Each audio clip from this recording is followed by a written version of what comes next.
नमस्कार दोस्तों, मैं देवेंद्र साहू स्वागत करता हूं आप सभी का आपके अपने ऑनलाइन प्लेटफॉर्म पर। दोस्तों पिछले दो क्लास में हम लोग वर्ण विचार टॉपिक पे डिस्कस किए अच्छे से। स्वर के बारे में डिस्कस किए, स्वर वर्णों के बारे में डिस्कस किए और उसके प्रकार के बारे में डिस्कस किए। वैसे ही व्यंजन वर्ण और उसके प्रकार के बारे में डिस्कस किए। तो पिछले क्लास में मैं एक चीज यहाँ पे एक्स्ट्रा लिख डाला था, जिसको मैं बाद में उसको सुधारा भी था, फोटो के माध्यम से सुधार दिया था।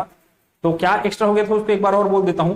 आगत व्यंजन आपका ज और फ होता है। आगत व्यंजन आपका ज और फ होता है, ना कि द्विगुण व्यंजन को बोला जाता है। द्विगुण व्यंजन के ही ऑब्लिक में मैं आगत व्यंजन लिख डाला था, ठीक। तो उसको बस सुधार लीजिएगा, बाद में मैं उसको सुधार के भेज भी दिया था फोटो में। अब आपका एक चीज और है कि व्यंजन को मैं पहले क्लास में लिखा था 41 करके। आपको अगर वो पूछे व्यंजनों की संख्या कितनी है, तो व्यंजनों की संख्या होती है 33, इतना याद रखेंगे। अब मूल व्यंजन क्या है आपके?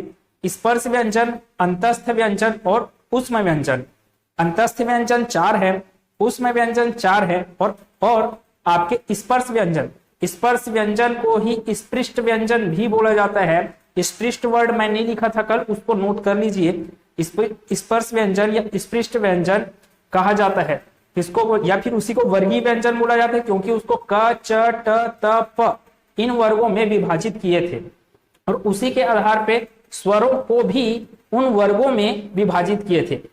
अब देखिए क्या क्या चीज है। उन दोनों क्लास को आप अगर अच्छे से नहीं देखे हो और चीजों को आप याद नहीं किए हो, तो आज मैं जो चीज ऑब्जेक्टिव प्रश्न लिया हूं ये सब एग्जाम में आए हुए हैं, ये सब आपसे सॉल्व नहीं होंगे। तो प्लीज आपसे रिक्वेस्ट है कि पहले के दो क्लास को देखिए, फिर यहाँ पे जुड़िए। क्लास में स्टार्ट कर रहा हूं ऑब्जेक्टिव प्रश्नों के साथ। हम लोग जो दो क्लास में कवर किए हैं उन्हीं पे आधारित प्रश्न हैं और ऐसे ही आपके एग्जाम में प्रश्न आते हैं। ये सब किसी ना किसी एग्जाम में आए हैं, मैं ये नहीं लिखा हूं कि कौन से एग्जाम में आया है। इन क्वेश्चंस के माध्यम से आपको ये समझ में आएगा कि एग्जाम में क्वेश्चन कैसे आते हैं, और ये भी समझ आएगा कि जहां पे ऑप्शन में कंफ्यूजन हुआ है आपको, तो उन ऑप्शन को आपको कैसे टिक करना है, इन चीजों को समझेंगे अपन लोग। तो मैं सबसे पहले चलता हूं यहाँ पे अल्प प्राण, महाप्राण, अघोष और सघोष व्यंजनों के प्रकार से चलता हूं मैं डायरेक्ट, क्योंकि उसके लिए मैं बीच बीच में क्वेश्चन लिया हूं। तो अघोष पढ़े थे पिछले क्लास में। अघोष के लिए क्या था? 1 2। सघोष के लिए था आपका 3 4 5। अब ये 1 2 3 4 5 क्या है? वर्गीय व्यंजन के क्रम है वो 1 2 3 4 5। और उसके बाद क्या था? यहाँ पे अल्प प्राण है। अल्प प्राण को भी 1 से ही स्टार्ट करना है, लेकिन क्या करना है? विषम अंक देना है। तो 1 3 5। अब भाई आप इसको 1 3 5 दे चुके हो, तो क्या बचा? 2 और 4, जो कि इसमें कूदेगा महाप्राण में। अब इसके बाद आया था अपना तिर्यक गुना का। तिर्यक गुना का आया तो यहाँ पे अंतस्थ था, तो इस अंतस्थ का गुना होगा इधर, तिर्यक गुना होगा ना, इस पर आएगा। तो अंतस्थ व्यंजन क्या होते हैं? अल्प प्राण भी होते हैं और सघोष भी होते हैं, ठीक है। वैसे ही आपके कौन सा व्यंजन था? ऊष्म व्यंजन था। ऊष्म व्यंजन स और ह को छोड़कर, लेकिन है ना, ह को छोड़कर। ह किस में आता है? सघोष और महाप्राण में। ह किस में आता है? सघोष और महाप्राण में आता है। ऊष्म व्यंजन का जो ह है वो सघोष भी है और महाप्राण भी है, ये भी क्वेश्चन आया है। सघोष महाप्राण व्यंजन कौन सा है? तो सघोष महाप्राण व्यंजन है ह। ऊष्म व्यंजन में जो स है और स जो है उसको अघोष में भी रखा जाता है और महाप्राण में भी रखा जाता है। तो अघोष महाप्राण है, अघोष महाप्राण है। कौन सा व्यंजन बोल रहा हूं मैं? ऊष्म व्यंजन। अब ऑब्जेक्टिव प्रश्न में चलते हैं। मैं इसी टॉपिक वाले ऑब्जेक्टिव को मैं पहले सॉल्व करता हूं। ये पहले ही लिखा है, अघोष महाप्राण बोला ना, अघोष महाप्राण। तो ये अघोष है, महाप्राण। तो चारों ऑप्शन में से कौन सा व्यंजन है जो अघोष भी है और महाप्राण भी है? तो देखो यहाँ पे कॉमन अघोष भी बोल रहा है और महाप्राण भी बोल रहा है, तो सिंपल सी बात है, जो कॉमन पॉइंट मिलेगा, यहाँ पर 1 है, यहाँ पर तो 1 नहीं है, यहाँ पर 2 है, हाँ जी यहाँ पर 2 है, यहाँ पर 4 है, यहाँ पर 4 नहीं है, यहाँ पे स और स है, यहाँ पर भी स है। तो आप पहले ये तो देखिए कि स ऑप्शन में दिया है क्या? तो ऑप्शन में कहीं पर भी आपको ये ऊष्म व्यंजन नहीं दिए हैं, मतलब कि आपको क्या कॉमन पॉइंट दिख रहा है? 2 दिख रहा है यहाँ पे और यहाँ पर 2। तो जो क च ट त प ऐसे करके जो वर्ग था उसमें का दूसरा का दूसरा ख है क्या ऑप्शन में? नहीं दिख रहा है। फिर है च का आगे छ है क्या ऑप्शन में? नहीं है, दूसरा व्यंजन में चल रहा हूं ना मैं। फिर क्या आ गया? क च ट आएगा, ठ है क्या? नहीं है।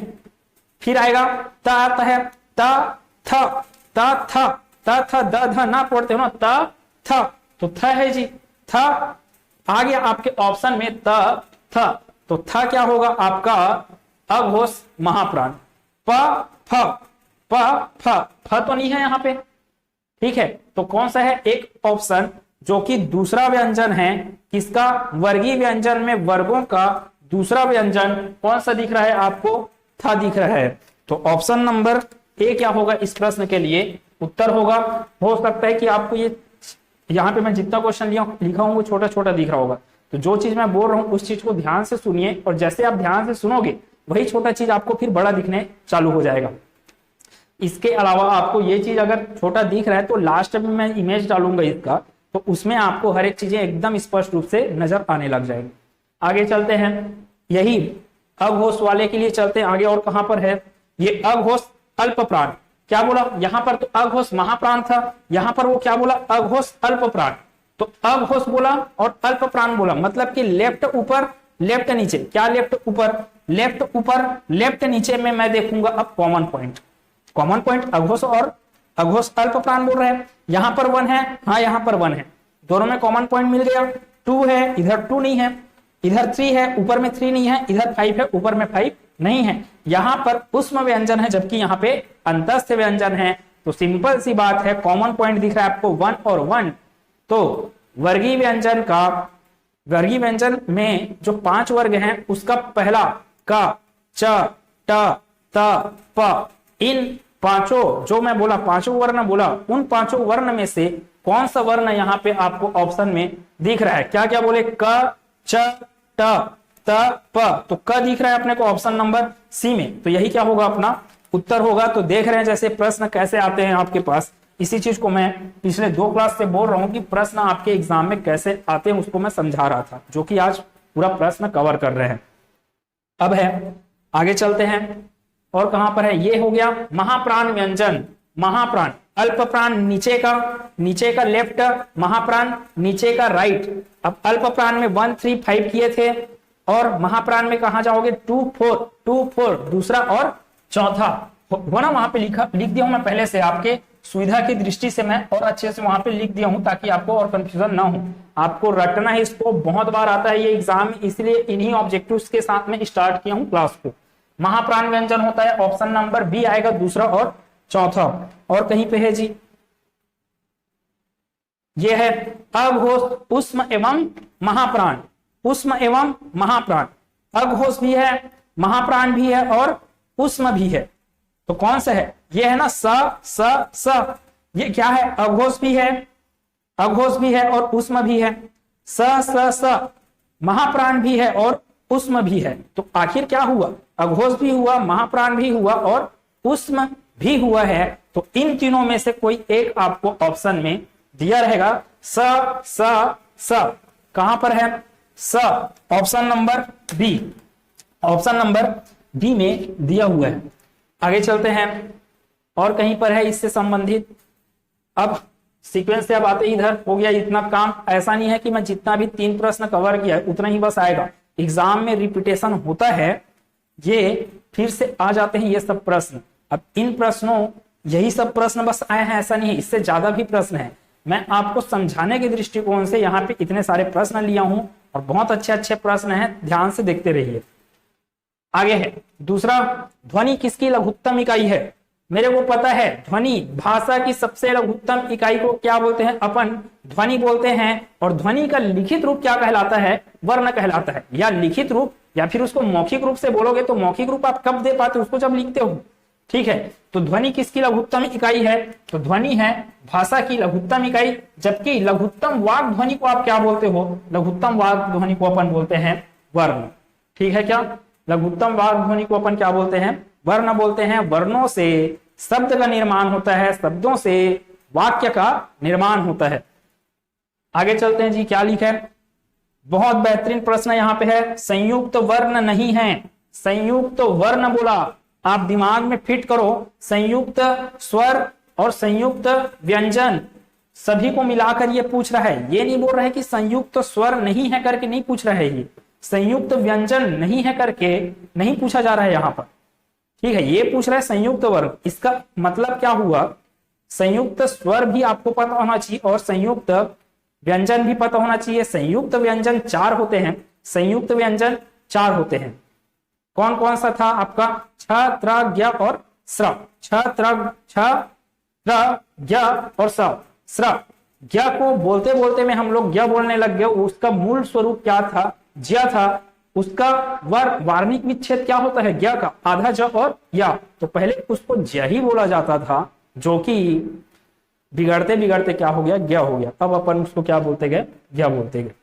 फिर क्या है, संयुक्त वर्ण नहीं है। ए जो है, ए तो संयुक्त स्वर है, किससे मिलके बनता है, अ प्लस ई से, औ आ प्लस उ से। ज्ञ अभी बताया मैं, आधा ज प्लस आधा ज, याद रखेंगे पूरा ज नहीं, आधा ज, हलंत लगा हुआ है मतलब कि आधा ज है वो, ज आधा ज प्लस य। ड क्या है आपका, ट ठ ड ढ, तो ट वर्ग का व्यंजन है जो कि संयुक्त वर्ण नहीं है। तो ऑप्शन नंबर सी क्या होगा अपना करेक्ट आंसर होगा। एकदम दिमाग को खोल के बैठ के एग्जाम में वो पूछ रहा है आपको संयुक्त वर्ण नहीं पूछ रहा है, आप आंसर देके आ जाते हो भाई संयुक्त वर्ण है करके। ये आमतौर पे गलती होता है और आपके साथ ही नहीं मेरे साथ भी हुआ है कई बार। स्टूडेंट रहोगे तो ऐसा होता है, लेकिन ये सब चीजें कब सुधरता है, जब आप बहुत सारा प्रैक्टिस करते हो और अच्छे से पढ़ते हो। उसके अलावा आप अच्छे से पढ़ ली इतने में काफी नहीं है, आपको टेस्ट ज्वाइन करना ही पड़ेगा। टेस्ट देते रहोगे तो अपने आप में बेहतर से बेहतरीन बनते जाओगे, ठीक है। आगे चलते हैं, जब किसी व्यंजन का संयोग उसी व्यंजन के साथ होता है तो उसे कहते हैं। अब इस चीज को मैं नहीं पढ़ाया, लेकिन यही तो है, ऑब्जेक्टिव के माध्यम से मैं और कवर कर रहा हूं। जब किसी व्यंजन का व्यंजन के साथ संयोग होगा तो उसको बोला जाता है द्वित्व व्यंजन। द्वित्व व्यंजन तो संयोग द्वित्व बोला जाएगा या फिर द्वित्व व्यंजन कहलाएंगे। जैसे कि मैं बोला अन्न, अन्न बोला तो ना क्या हुआ है, 2 बार आया है, ठीक है, आधा ना प्लस ना करके। वैसे मैं जन्नत बोलूं तो भी क्या आ रहा है, आधा ना और आधा ना और पूरा ना आ रहा है, तो किसी भी वर्ण का क्रम से आएगा वो, मतलब आधा और पूरा, तब वो क्या कहलाएंगे आपके संयोग द्वित्व कहलाएंगे। तो आंसर क्या होगा इसका, संयोग द्वित्व। क्या क्या लिखा है, और संयुक्त व्यंजन, संयुक्त वर्ण अलग चीज है, संयुक्त व्यंजन अलग चीज है। संयुक्त वर्ण के अंतर्गत में संयुक्त स्वर और संयुक्त व्यंजन। संयुक्त व्यंजन 4 प्रकार के होते हैं, छ, त्र, ज्ञ और स्र। ईसत व्यंजन, ईसत व्यंजन किसको बताए थे अपन, अंतस्थ व्यंजन को ही अपन क्या बोलते हैं, ईसत व्यंजन बोलते हैं करके। अब भी बताया स्पृष्ट व्यंजन किसको बोलते हैं, स्पर्श व्यंजन को या फिर वर्गीय व्यंजन को ही क्या बोलते हैं अपन, स्पृष्ट व्यंजन बोलते हैं। आगे है जी, अ किस प्रकार का स्वर है। अब मैं इसको थोड़ा सा इरेज करता हूं।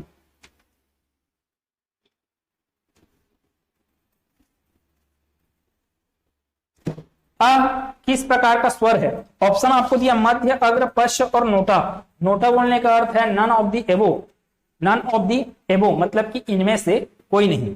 तो आपको अग्र, मध्य और पश्च के बारे में बोला गया है। अग्र है, मध्य है और पश्च। देखो ऑब्जेक्टिव के माध्यम से चीजों का रिवीजन हो रहा है, तो ऑब्जेक्टिव करना जरूरी है, आप कोई भी टॉपिक को खत्म कर रहे हो तो। अग्र, मध्य, मैं बताया था कि मध्य स्वर आपका सबसे पहले क्या आता है, अ, तो मध्य स्वर क्या हो गया, अ। अब इसके बाद मैं बोला था तीसरे लाइन में आप क्या लिखे थे, क्या लिखे हो, पश्च लिखे हो। पश्च किस में लिखे, तीसरे में। तो जितने भी स्वर हैं जिनमें 3 क्या है, छुपा रहता है, वो क्या कहलाते हैं, पश्च स्वर। आ के बाद आ में क्या होता है, 3 छुपा हुआ है, तो आ क्या हो गया, पश्च स्वर। आ, ई में 3 नहीं है, तो भाई साहब कहां गया, अग्र। अब ऐसे ई, बड़ा ई, फिर उसके बाद उ, ऊ में 3 छुपा हुआ है, 3 छुपा हुआ है ना ऊ में, ऊ और ऊ, ठीक है। फिर उसके बाद आएगा आपका ऋषि का री, ऋषि का री आपका छोटा री, बड़ा ऋषि का री अपन कहाँ यूज करते हैं, संस्कृत के स्वरों में किया जाता है। संस्कृत अपने को नहीं पढ़ना है अभी फिलहाल, तो कौन सा आएगा, ऋषि का री अपना अग्र स्वर में आएगा, ठीक है। आगे का क्या चीज है, फिर है आ ई उ ऋषि का री, फिर है अपने पास ए उसमें 3 नहीं छुपा हुआ है, तो ए यहां पर, ए यहां पर, और उसके बाद ओ और ओ में भी 3 छुपा हुआ दिख रहा है, 3 छुपा हुआ दिख रहा है, तो ओ तीसरे में आएगा, और ओ में भी 3 छुपा हुआ दिख रहा है, इसलिए ओ भी कहां पे आएगा, तीसरे में आएगा। तीसरा मतलब कि पश्च स्वर में। अब अपने को क्या क्या चीज यहाँ पे समझ में आ रहा है, अ किस वर्ग का है, बहुत बार एग्जाम में आया है ये, अ है आपका मध्य स्वर है। फिर है री का प्रयोग, मैं स्वर के 11 स्वर कितने होते हैं बोला, 11 स्वर होते हैं, तो 11 स्वर में जो ऋषि का री है ना, री स्वर कहां से आया है, संस्कृत से आया है। तो जब वो संस्कृत से आया है मतलब कि उसका कौन से शब्दों में प्रयोग किया जाएगा, तो उसका प्रयोग किया जाता है तत्सम शब्दों में। तत्सम शब्द जैसे कि मातृ, भातृ, तो यहां पर जो मैं यहां कहां चले गया, ये री का प्रयोग मात्रा के रूप में हुआ है, कौन सा है, मातृ, ठीक है। ये वाला क्या है आपका तत्सम वर्ड है, तत्सम शब्द है ये, तो तत्सम शब्द के लिए ऑप्शन नंबर सी ही अपना क्या हो जाएगा, करेक्ट आंसर होगा, जिसमें री का प्रयोग किया गया है, री का प्रयोग छुपा हुआ है। आगे चलते हैं, निषेध। निषेध शब्द किन ध्वनियों के मेल से निर्मित है, बहुत सरल है। आपको व्यंजन कभी स्वतंत्र नहीं होते, व्यंजनों को स्वरों की सहायता लेनी पड़ती है। जैसे कि मैं बोला ना बोला हूं, इसका मतलब यह है कि आधा ना और प्लस अ है, आधा ना प्लस अ, तो वैसे ही निषेध है, तो सबसे पहले क्या होगा, निषेध टूटेगा आधा ना में टूटेगा, जैसे कि यहाँ तीसरे ऑप्शन में दिख रहा होगा आधा ना। अब छोटा ई, आधा ना और छोटा ई क्या बन गया, नी। फिर है आधा सा और ए क्या बन गया आपका से। फिर है आधा ध और आधा ध और अ, आधा ध और अ क्या बन गया, धा। तो अपना ऑप्शन करेक्ट क्या होगा, सी। अब थोड़ा सा बस मैं सिर्फ एक काम करता हूं और ऑप्शन बना देता हूं किसको, नोटा को। अगर मैं, अभी तो आंसर ये है, अगर मैं यही ई के जगह ऐसे बस कर दूं मैं, है ना, ई को मैं बड़ा ई बना दूंगा अगर, तो पूरा का पूरा ये ऑप्शन सी करेक्ट नहीं है। उस टाइम पे क्या हो जाएगा अपना आंसर, नोटा, क्योंकि निषेध तो ना और बड़े ई की मात्रा आएगा, जबकि यहां पर क्या दिया है, छोटे ई की मात्रा है। तो अपना आंसर, अगर अपना ऑप्शन इसमें बड़ा ई दे दिया रहता तो ऑप्शन क्या हो जाता, फिर नोटा हो जाता। अभी छोटा ई दिया है, इसलिए इसका आंसर क्या है, ऑप्शन सी। देख रहे हैं जैसे कि चीजों में एक मात्रा के आधार पे ही व्याकरण बनता है, तो अच्छे से समझिए, अच्छे से पढ़िए। पुराना क्लास जो होता है उस क्लास को पहले कवर कीजिए, तभी आगे बढ़िए, ठीक है। आगे बढ़ा जाए जी, क्या है अपने पास और, कंठ तालव्य। कंठ तालव्य मैं बताया था, कंठ तालव्य कौन सा है, ए है और ए है, ए और ए है ना। कंठ तालव्य स्वर कौन सा बताया था, ए और ए को बताया था। तो आंसर क्या आएगा अपने पास, ऑप्शन नंबर डी होगा, कंठ तालव्य स्वर। व का उच्चारण होता था व और फ ना, व और फ, वफा। व और फ का उच्चारण होता है दांत और ओष्ठ के माध्यम से, दांत और ओष्ठ के माध्यम से, मतलब कि दंतोष्ठ। तो दंतोष्ठ स्थान होगा किसका, व के लिए उच्चारण स्थान क्या होगा, दंतोष्ठ। अब यहाँ पे एक वर्ड आया है स्व आश्रित वर्ण है, स्वाश्रित वर्ण करके लिखा हुआ है। तो स्व मतलब कि खुद पे आश्रित रहने वाले, खुद पे आश्रित रहने वाले मतलब कि स्वतंत्र रहने वाले वर्ण को अपन क्या बोलते हैं, स्वर वर्ण कहते हैं। तो सिंपल से इसका आंसर क्या हो जाएगा, ऑप्शन नंबर बी, स्वर वर्ण।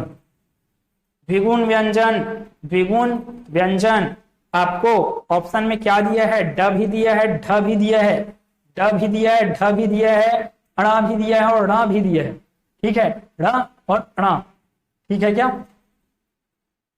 तो द्विगुण व्यंजन, द्विगुण व्यंजन अपन क्या पढ़े हैं? द्विगुण व्यंजन ण और ढ, या इसी को उत्क्षिप्त व्यंजन भी बोलते हैं या गौण व्यंजन भी बोला जाता है।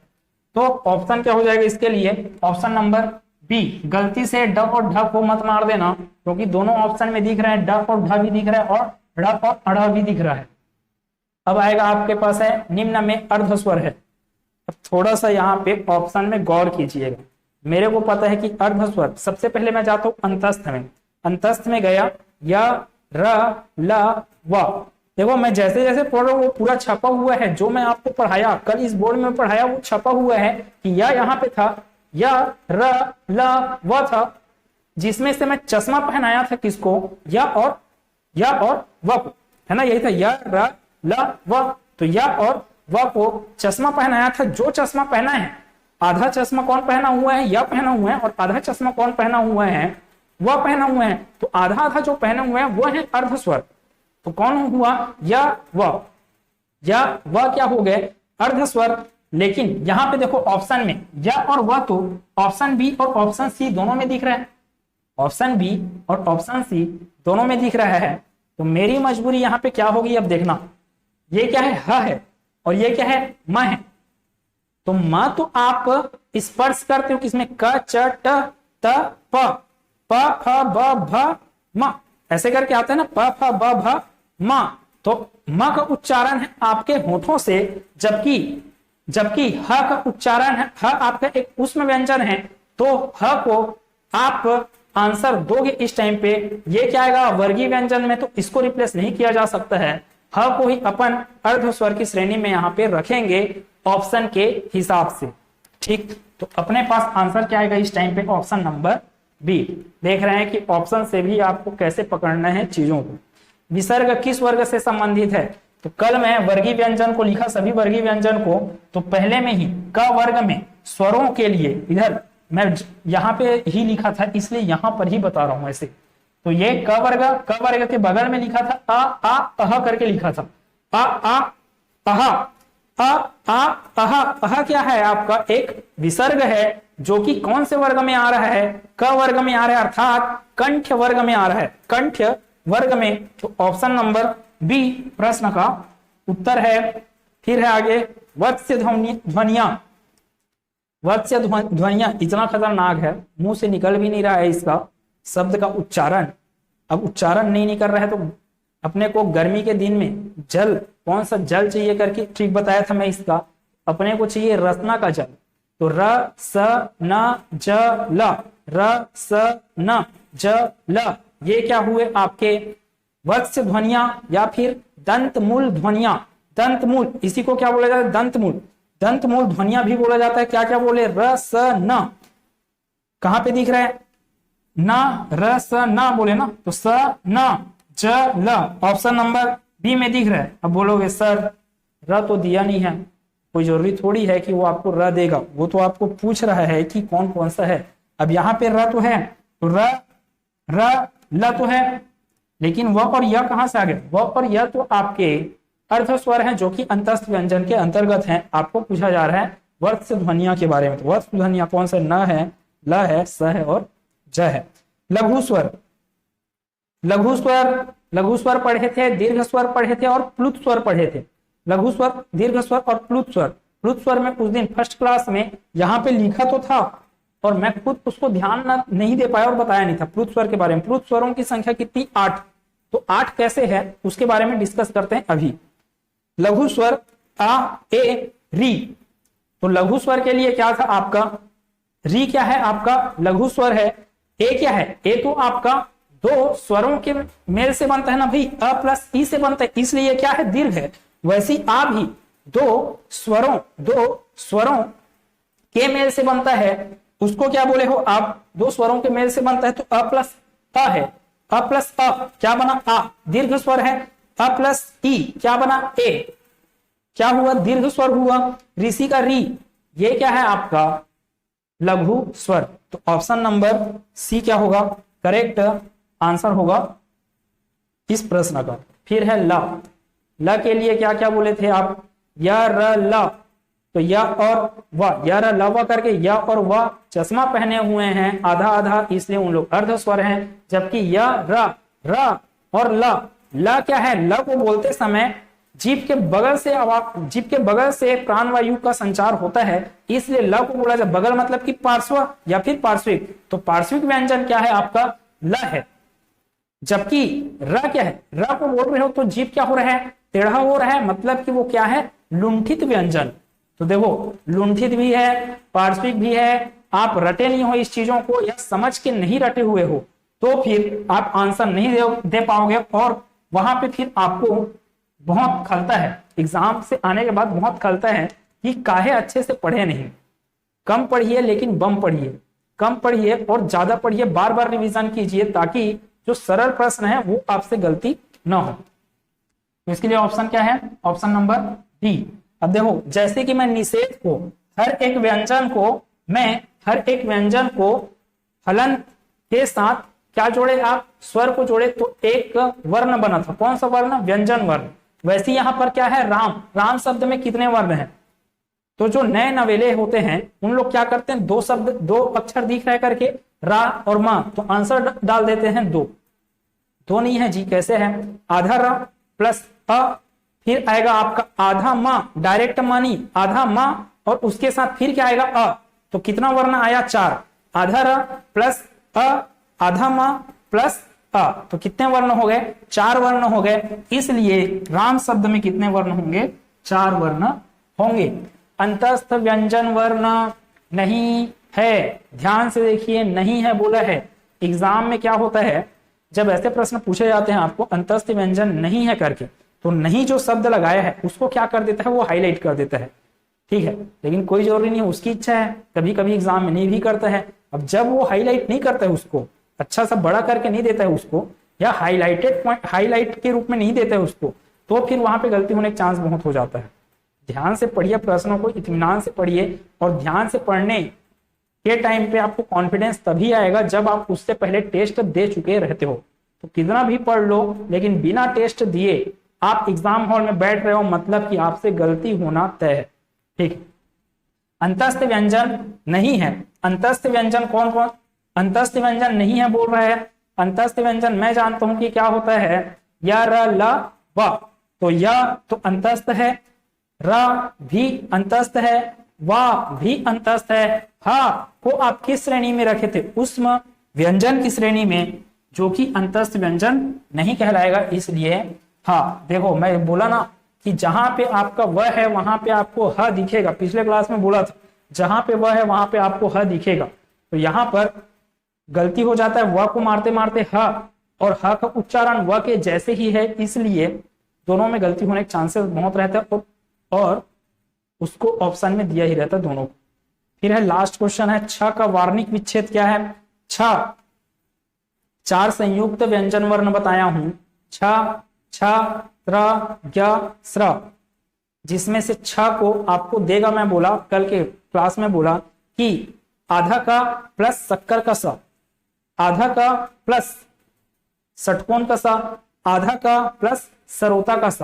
तो आपको अच्छे से दिमाग में रखना है कि छ किसका वार्णिक विच्छेद है, आधा का प्लस षटकोण का स, ठीक है, षट भुजा वाला जो षटकोण है उसका स, और एक था आपका स्र था, स्र, श्रवण का स्र, तो श्रवण के स्र में क्या था आपका स था, शक्कर का आधा सा प्लस र था, ठीक है, आधा सा प्लस र था। अब देखो एक ऑप्शन में और लिखूं आधा छ और ह करके, आधा छ और ह आपको मिलेंगे तो आपको प्रतीत होगा ये छ हो रहा है करके, तो छ को आप कैसे लिख सकते हो, आंसर के टाइम में ऐसे दे दोगे तो गलत हो जाएगा। फिर अच्छे से दिमाग में रखिए कि छ का वार्णिक विच्छेद क्या है, आधा का प्लस स है। उम्मीद है इतने सारे प्रश्नों से, आधा का प्लस स, इतने सारे प्रश्नों से आपको समझ में आया होगा कि एग्जाम में प्रश्न कैसे कैसे पूछे जाते हैं, अपना अप्रोच, अपना पहुंच कैसा होना चाहिए प्रश्नों को हल करने का। जहां ऑप्शन में फंस रहे हैं उसमें हमारे पास सबसे अच्छा तरीका यही है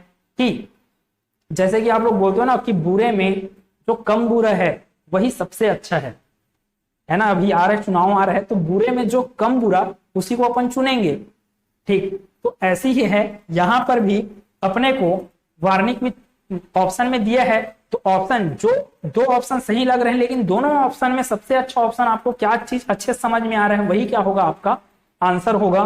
तो उम्मीद है हर एक चीजें अच्छे से क्लियर हुआ होगा। कुछ दिक्कत होगा तो कमेंट में बता दीजिएगा। अब एक लास्ट चीज, मैं 41 व्यंजन वर्ण बोला था, पहले क्लास में लिखा था, उसको कैसे मैं 41 लिख दिया, वो कहीं पे आपको 41 लिखा हुआ दिख रहा है, उसका एक्सप्लेनेशन बता रहा हूं।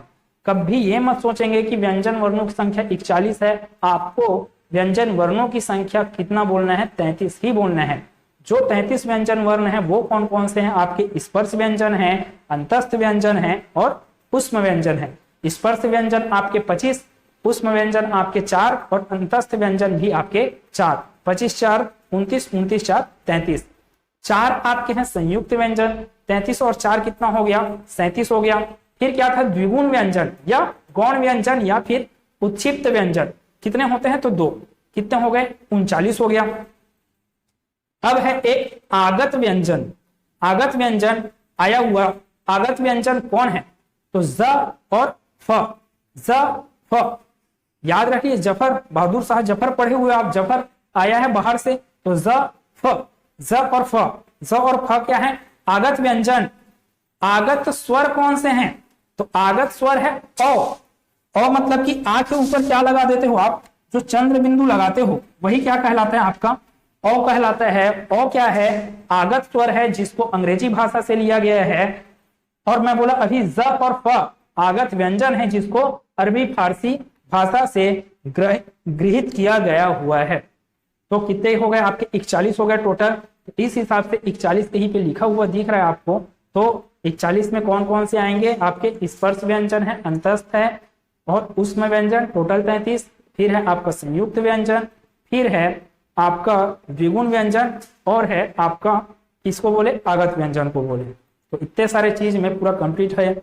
अगले क्लास में हम लोग एक नए चैप्टर की शुरुआत करेंगे। कैसा लगा क्लास, अच्छे से पढ़िए, जितना ज्यादा हो सकता है आप अच्छे से करते रहिए, टेस्ट देते रहिए, तभी हर एक चीजें सॉल्व होंगी। खुश रहिए, मस्त रहिए, आनंदित रहिए। मिलते हैं अगले क्लास में। धन्यवाद।